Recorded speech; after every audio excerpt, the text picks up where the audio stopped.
ಜನಪರ ನ್ಯಾಯಪರ.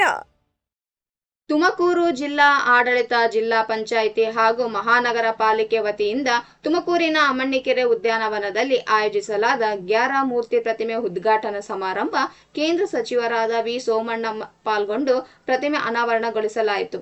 ಈ ಸಂದರ್ಭದಲ್ಲಿ ಡಾಕ್ಟರ್ ಇ.ಜಿ. ಪರಮೇಶ್ವರ್, ಶಾಸಕರಾದ ಶ್ರೀ ಜೆ.ಬಿ. ಜ್ಯೋತಿ ಗಣೇಶ್ ಹಾಗೂ ಜಿಲ್ಲಾಧಿಕಾರಿಗಳಾದ ಶುಭಾ ಕಲ್ಯಾಣ್ ಉಪಸ್ಥಿತರಿದ್ದರು. ವರದಿ ಶ್ರೀಕಾಂತ್.